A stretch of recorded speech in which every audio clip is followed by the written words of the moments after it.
Shark tank India आजकल काफी चर्चा में है। ये शार्क टैंक इंडिया क्या है? इसमें किस आधार पर इन्वेस्टमेंट होता है? इसमें आपकी एंट्री कैसे हो सकती है? ये इन्वेस्टर्स कौन होता है? क्या हमें अपना आइडिया यहाँ पर पब्लिक के सामने प्रेजेंट करना चाहिए या नहीं? इस प्रोग्राम के एडवांटेजेज और डिसएडवांटेजेज क्या हैं? ऐसे कई सारे क्वेश्चंस आपके दिमाग में भी आते होंगे। हेलो फ्रेंड्स, मैं संजय कुमार झा आपको अपने YouTube channel your learning school में स्वागत करता हूं और आज मैं इन्हीं टॉपिक्स के ऊपर मैं डिटेल में बातें करने वाला हूं। शार्क टैंक एक अमेरिकी बिजनेस रियलिटी टेलीविजन शो है जो पहली बार 9 अगस्त 2009 को अमेरिकन ब्रॉडकास्टिंग कंपनी ABC पर प्रसारित हुआ था और यह काफी पॉपुलर हुआ था। इस शो में सफल एंटरप्रेन्योर्स और इन्वेस्टर्स का एक पैनल होता है जिन्हें शार्क के रूप में जाना जाता है, जो एस्पायरिंग एंटरप्रेन्योर्स की पिचों को सुनते हैं और यह तय करते हैं कि उन्हें अपना पैसा उसमें इन्वेस्ट करना है या नहीं। इसी के आधार पर सोनी चैनल पर शार्क टैंक इंडिया का सीजन 1 दिसंबर 2021 में स्टार्ट हुआ था और फरवरी 2020 तक चला था, जो कम समय में ही काफी पॉपुलर हो गया था। और अब इसी प्रोग्राम का सीजन 2 2 जनवरी 2023 से स्टार्ट हुआ है। यह प्रोग्राम मंडे से फ्राइडे रात के 10 बजे स्टार्ट होता है। यह शो अमेरिकी शार्क टैंक का ही इंडियन फ्रेंचाइजी है। यह शो एंटरप्रेन्योर्स की एक नई जनरेशन को प्रेरित करता है और छोटे स्टार्टअप्स को बढ़ने और सफल होने के लिए एक मंच प्रदान करता है। प्रत्येक एपिसोड में अलग अलग एंटरप्रेन्योर्स अपने अपने स्टार्टअप की प्रेजेंटेशन प्रस्तुत करते हैं और शार्क्स एंटरप्रेन्योर्स को इन्वेस्टमेंट के साथ साथ अपनी विशेष सलाह और मार्गदर्शन भी प्रदान करते हैं। अब तो यह प्रोग्राम और भी ज्यादा पॉपुलर हो चुका है क्योंकि इसमें एंटरप्रेन्योर्स के साथ साथ आम पब्लिक भी काफी इंटरेस्ट के साथ प्रोग्राम को देखती है। इसको देखने से हर किसी को फायदा हो सकता है क्योंकि आपको मार्केट में नए नए प्रोडक्ट्स और इनोवेटिव आइडियाज के बारे में जानकारियां मिलती रहती है। इतना ही नहीं, वहां पर एंटरप्रेन्योर्स और इन्वेस्टर्स के बीच जो भी डिस्कशन होता है वो काफी जानकारी भरा और इंटरेस्टिंग होता है। इस तरह का डिस्कशन देखने और सुनने का मौका शायद आपको कहीं और ना मिल सके। एक एंटरप्रेन्योर की बात मुझे आज भी याद है जो हर किसी को ध्यान में रखना चाहिए। उसका कहना था कि जितना हमारा कंपनी का ट्रेवल बजट होता है उतना ही बजट हम टीम के लर्निंग के लिए भी रखते हैं क्योंकि लर्निंग से ही ग्रोथ होता है। यह पॉइंट हर फील्ड में एप्लीकेबल होता है। अगर आपके पास कोई यूनिक आइडिया है या अपने आइडिया पर अपना स्टार्टअप स्टार्ट कर चुके हैं तो भी आपको यह प्रोग्राम देखना चाहिए क्योंकि इसमें यह बताया जाता है कि एक एंटरप्रेन्योर को अपना बिजनेस शुरू करने से पहले किन किन बातों का ध्यान रखना चाहिए जिससे कि कोई भी इन्वेस्टर्स आपके स्टार्टअप में पैसा लगाने के लिए तैयार हो जाए। शार्क टैंक इंडिया एक ऐसा प्रोग्राम है जिसमें देश के जाने माने एंजल इन्वेस्टर्स हिस्सा लेते हैं और काफी पैसा इन्वेस्ट करते हैं। इनका नाम यहाँ मैं आपको बताना चाहूंगा। पीयूष बंसल जो CEO लेंसकार्ट के हैं, अनूप मित्तल फाउंडर शादी.com के हैं, अमन गुप्ता को फाउंडर बोट के हैं, Vinita Singh CEO sugar cosmetics और नमिता थापर डायरेक्टर्स एमक्योर फार्मा।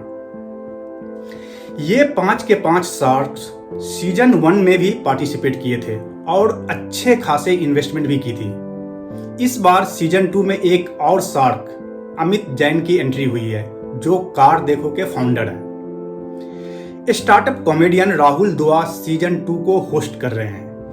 इस प्लेटफॉर्म पर भारत के इच्छुक एंटरप्रेन्योर्स अपने बिजनेस प्रेजेंटेशंस और प्रोडक्ट्स को इन्वेस्टर्स के एक पैनल के सामने पेश करते हैं और उन्हें अपने स्टार्टअप में इन्वेस्ट करने के लिए राजी करते हैं।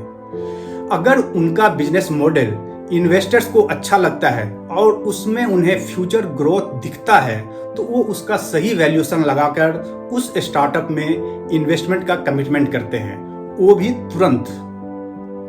ये angel investors business model, products और उसके 1 साल, 2 साल और 5 साल का बिजनेस प्लान समझने की कोशिश करते हैं। साथ ही फाउंडर्स का जुनून उस बिजनेस के प्रति कैसा है यह सब देखते हैं। प्रोडक्ट्स को अच्छे तरीके से आंकलन करने के बाद उसमें क्या क्या खासियत है और कंज्यूमर उस प्रोडक्ट को क्यों खरीदेगा, कंज्यूमर को क्या फायदा होगा, ये सब देखने के बाद वो प्रोडक्ट का सही प्राइस है कि नहीं इत्यादि इत्यादि बारीकी से देखते हैं। मैं आपको एक बात बताना चाहूँगा कि इंस्टेंट फंडिंग करना इतना आसान नहीं होता है इन्वेस्टर्स के लिए, वो भी सिर्फ 15 मिनट का प्रेजेंटेशन देख करके। इसमें बहुत बड़ा रिस्क हो सकता है। इसी कारण से ये इन्वेस्टर्स उस कंपनी में अपनी इन्वेस्टमेंट की बात इक्विटीज और डेट दोनों में करते हैं। थोड़ा पैसा हिस्सेदारी इक्विटीज के बदले में देते हैं तो थोड़ा पैसा लोन डेट के रूप में ऑफर करते हैं, जिस पर इंटरेस्ट भी एप्लीकेबल होता है। लोन इसलिए ऑफर करते हैं ताकि फाउंडर्स का कॉन्फिडेंस अपने बिजनेस के प्रति कितना है ये उन्हें दिख जाए। अगर फाउंडर लोन लेना नहीं चाहता है तो इसका मतलब होता है कि वो अपने बिजनेस से श्योर नहीं है कि वो कर्ज लौटा सके। सीजन 1 में एक बार ऐसा इंटरेस्टिंग सिचुएशन आया था जब दरभंगा से झाजी पिकल के फाउंडर्स ननद और भाभी की जोड़ी फंडिंग के लिए शार्क टैंक इंडिया सीजन 1 में पार्टिसिपेट किया था और उस समय सभी शार्क्स को उनका बिजनेस मॉडल और प्रोडक्ट सही लगा था, परंतु किसी कारण से उस समय उसमें इन्वेस्टमेंट नहीं कर सके।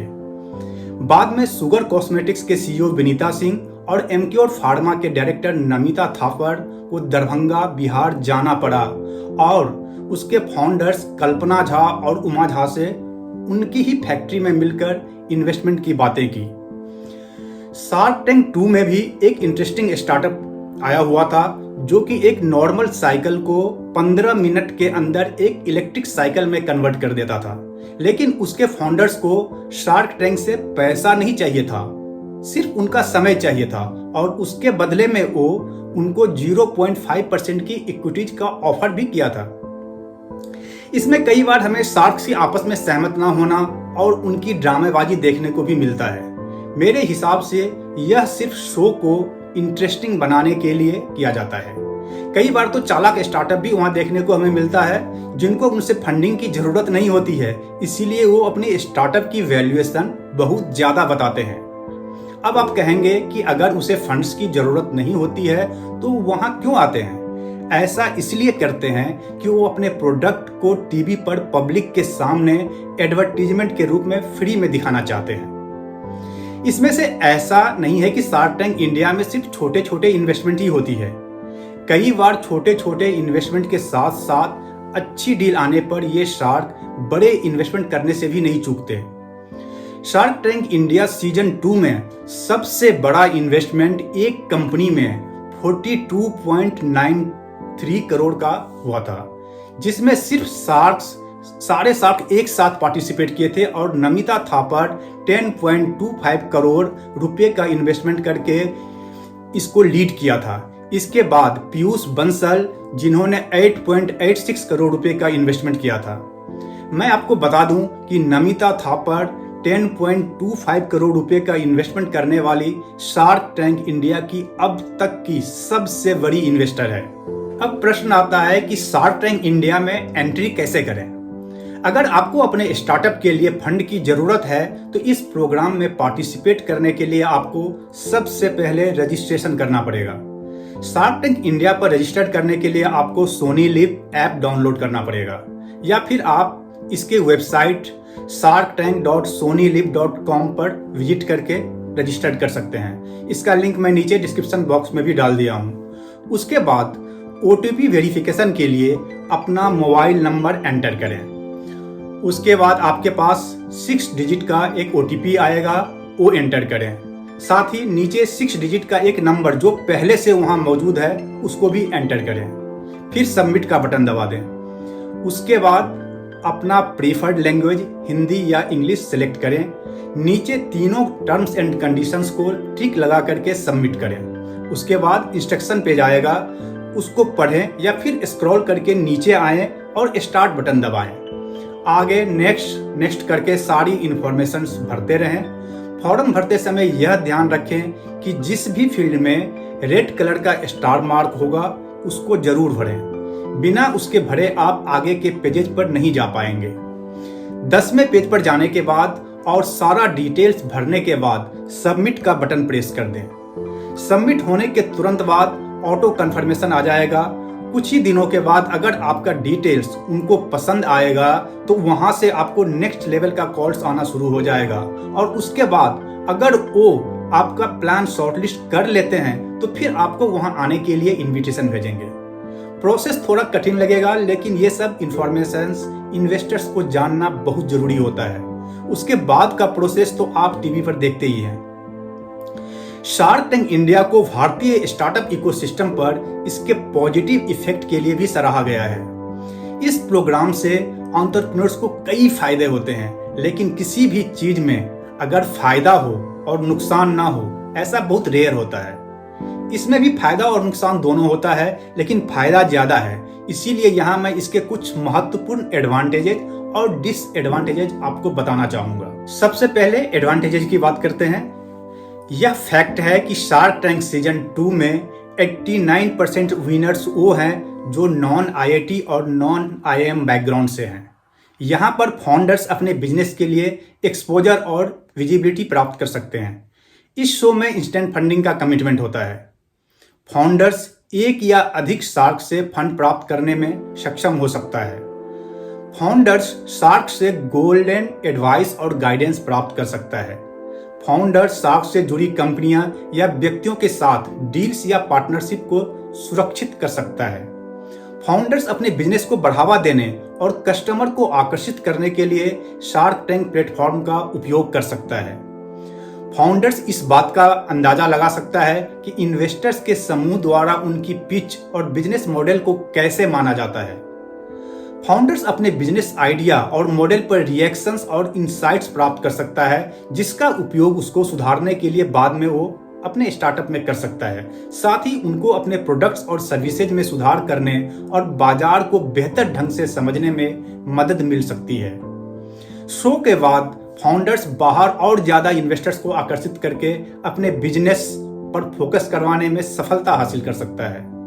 शार्क के समर्थन से एक्स्ट्रा कॉन्फिडेंस के कारण फाउंडर शो के बाद अन्य इन्वेस्टर्स के साथ बेहतर शर्तों पर कॉन्फिडेंस के साथ बातचीत कर सकता है। फाउंडर्स अपने बिजनेस को बढ़ाने के लिए शो के दर्शकों और शार्क के नेटवर्क का लाभ उठा सकता है। यह शो एंटरप्रेन्योर्स को इन्वेस्टमेंट के साथ साथ नेटवर्क बनाने का अवसर प्रदान करता है। शो द्वारा प्रदान किए गए मंच और संसाधनों का लाभ उठा करके एंटरप्रेन्योर्स अपने बिजनेस को अगले स्तर पर ले जा सकते हैं और अपने लक्ष्यों को प्राप्त कर सकते हैं। अब इसके कुछ डिसएडवांटेजेस इस प्रकार हैं। बहुत ही लिमिटेड टाइम होता है बिजनेस मॉडल और इसकी पोटेंशियल को पूरी तरह समझाने के लिए। कंपटीटर्स के सामने बिजनेस सीक्रेट्स और सेंसिटिव इंफॉर्मेशन का एक्सपोज होने का खतरा रहता है। शार्क हिस्सेदारी इक्विटीज के साथ साथ लोन देने पर ज्यादा फोकस रखते हैं और एंटरप्रेन्योर को ना चाहते हुए भी लोन लेना पड़ता है। शार्क इतने कम समय में बिजनेस मॉडल के यूनिक एस्पेक्ट को पूरी तरह से समझ नहीं सकते या उसकी सराहना नहीं कर सकते हैं। शार्क टैंक के माहौल के प्रेशर के कारण फाउंडर्स अनप्रिपेयर्ड या घबराया हुआ दिख सकता है। हो सकता है कि शार्क उसके बिजनेस या उसके गोल के लिए उपयुक्त ना हो। शार्क बेटर निगोशिएशन पर बातचीत करने के लिए शो में शेयर की गई जानकारियों का उपयोग कर सकता है। यदि फाउंडर्स के साथ कोई लीगल पर्सन नहीं है तो उसको लीगल डिसीजन लेने में नुकसान हो सकता है। शो के दबाव के कारण फाउंडर्स को अनफेवरेबल टर्म्स और वैल्यूएशन स्वीकार करने के लिए मजबूर होना पड़ सकता है। शो में बिजनेस को कैसे दर्शाया जाए इस पर फाउंडर्स का नियंत्रण नहीं भी हो सकता है। स्टार्टअप का सीक्रेट आइडिया पब्लिक के सामने आ जाता है, जिससे कोई दूसरा भी सेम बिजनेस में आ सकता है। स्टार्टअप का नेगेटिव पॉइंट दूसरे इन्वेस्टर्स के सामने हाईलाइट हो जाता है, जिसके बाद में दूसरा इन्वेस्टर्स भी इन्वेस्ट नहीं करना चाहेगा उस स्टार्टअप में। शार्क्स के सामने प्रेजेंट किए गए बिजनेस की अत्यधिक आलोचना हो सकती है। यह कुछ एंटरप्रेन्योर्स के लिए मुश्किल हो सकता है और इसके परिणाम स्वरूप निगेटिव प्रचार हो सकता है या उनके बिजनेस को नुकसान हो सकता है। ये शार्क टैंक इंडिया के कुछ संभावित नुकसान हैं। हालांकि सावधानी पूर्वक तैयारी करके रिस्क और प्रॉफिट का सही समझ के साथ कई एंटरप्रेन्योर्स ने शो में आकर सफलता पाई है और अपने लक्ष्यों को प्राप्त किया है। दोस्तों, मैं आशा करता हूं कि अब आपको शार्क टैंक इंडिया के बारे में काफ़ी जानकारियां मिल गई होगी। अगर यह वीडियो आपको अच्छा लगा हो तो आप इसे लाइक करें और ज़्यादा से ज़्यादा फॉरवर्ड करके मेरा हौसला बढ़ाएं। अगर मेरा चैनल आपने अभी तक सब्सक्राइब नहीं किया है तो प्लीज़ अभी कर लें। साथ ही इससे रिलेटेड किसी भी प्रकार की जानकारी के लिए कमेंट बॉक्स में ज़रूर लिखें। धन्यवाद।